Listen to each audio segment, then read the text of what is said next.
This is case number 02239376 DP. I would note that there has been a couple of things going on in this file. There was a proposed order sent by 7-day. There was an objection that was filed untimely.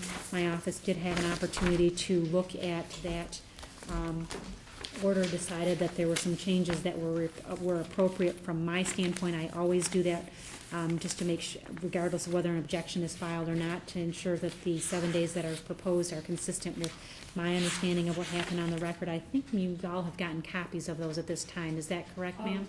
Yes, however, I did file that within the 7 days. I have it here, all the paperwork. Somewhat of a moot point because I've already gone through it. Can One I- second. I'm going to have Mr. Clothier is here on behalf of Mr. Miller. And ma'am, I didn't swear you in yet, ma'am. If you would raise your right hand, do you promise to tell the truth, the whole truth, and nothing but the truth? I do. All right, and if you would state your name for the record. Melissa Stothers. All right, then why don't we go ahead and have the parties have a seat. And actually, I'm here today on, Judge, can I just, On a in review. response to your order, just briefly for a second?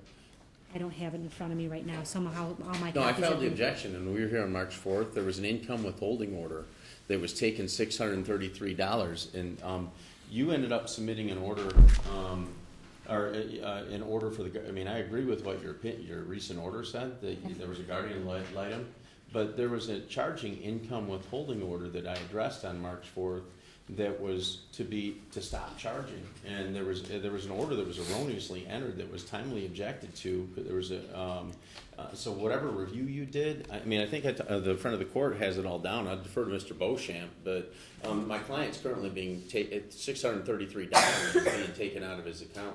Okay, so we have a child support issue, but we're also here for a recommendation from Ms. Taft as a guardian ad litem, correct? Judge, I am not prepared to make a recommendation today. I did not have this adjourned because I have some serious concerns about Carson, and I'd like the court to address them today.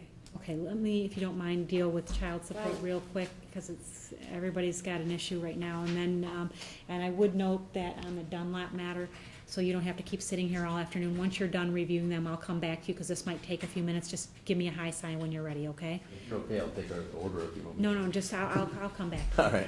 Raise your hand when you're ready. I got it, Mr. Clothier. Mr. Beauchamp, where are we as far as the child support, if you could? Okay.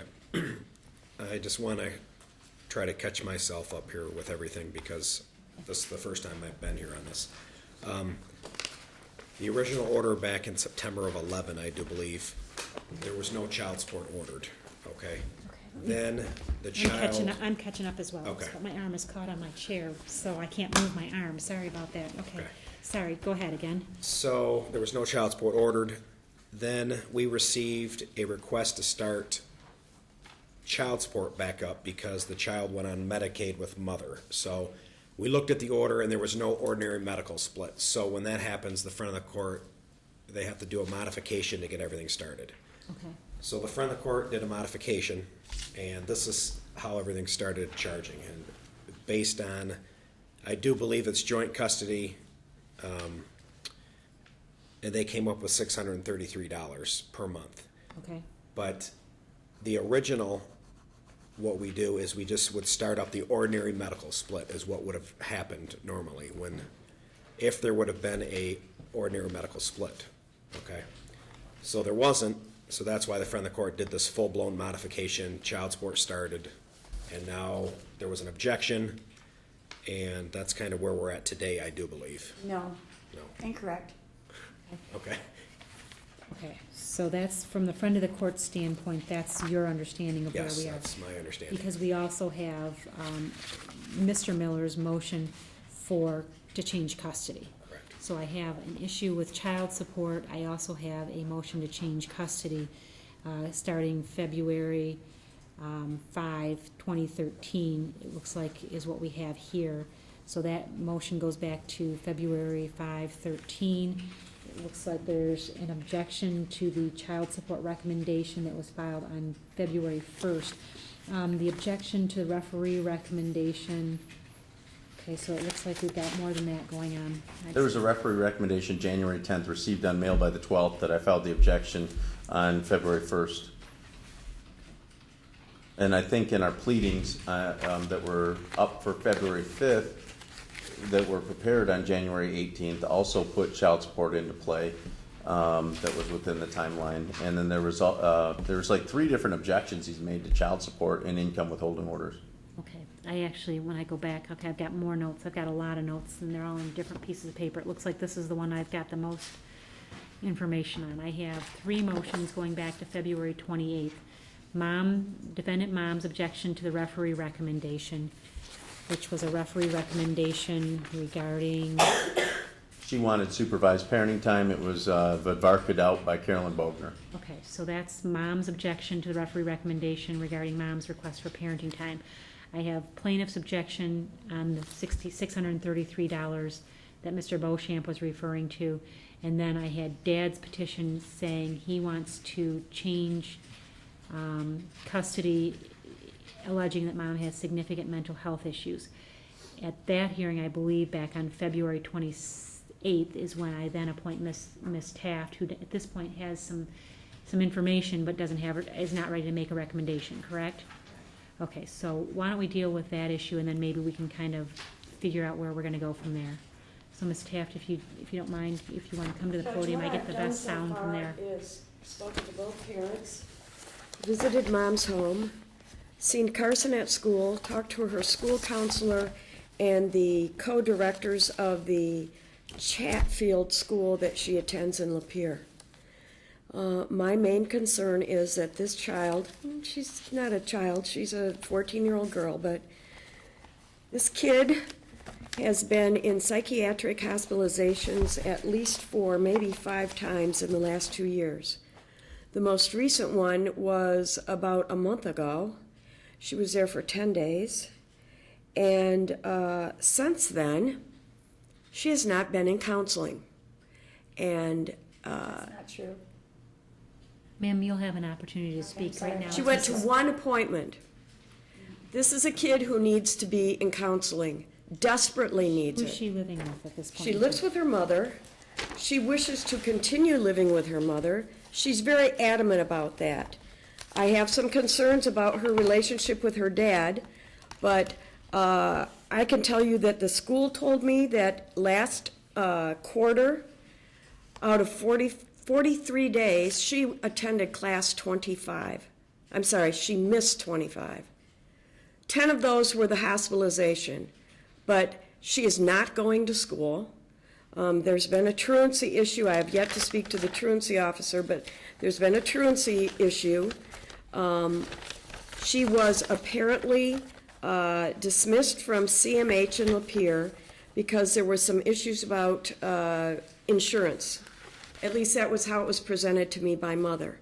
What I have discovered is that as much of the problem was that she doesn't go to her appointments on a regular basis, and so she was also non-compliant with treatment. She has to be, Is there a CPS issue here? If mom's not meeting medical needs and the child's not going to school and she's in mom's care, I mean, it sounds like we are looking at CPS referral.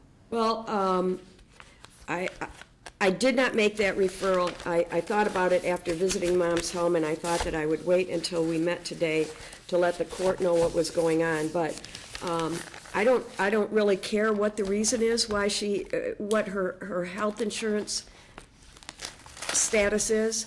She needs to be in counseling. She cuts. She's suicidal. What are the concerns with dad's home? I have not seen the home. The concern is that she doesn't want to be there.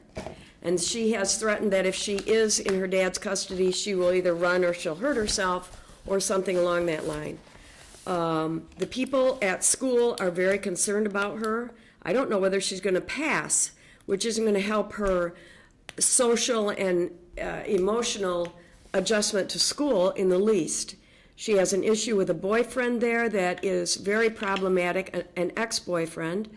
But Mom told me that she understands her better than CMH, and she can tell in the morning whether she's going to be dangerous to herself if she makes her go to school, so she doesn't make her go. And she's got to be in school. And even though Mom gets her, as she puts it, and they are very close, I'm not sure that I agree that that's in her best interest. but I'm willing to look, I'm willing to be persuaded that that's the case, but it's not going to be Mom or Carson who persuade me. It's going to be a mental health professional. And the idea that this kid is not in counseling when she has just had a 10-day stay at Harbor Oaks is inexcusable, and I want it to change immediately. Whether somebody has to pay out of pocket, she needs to be in counseling. She's on a 3-time-a-day mood check. She checks in 3 times a day at school so they monitor how she's feeling. She is someone who could hurt herself or someone else, herself I expect, and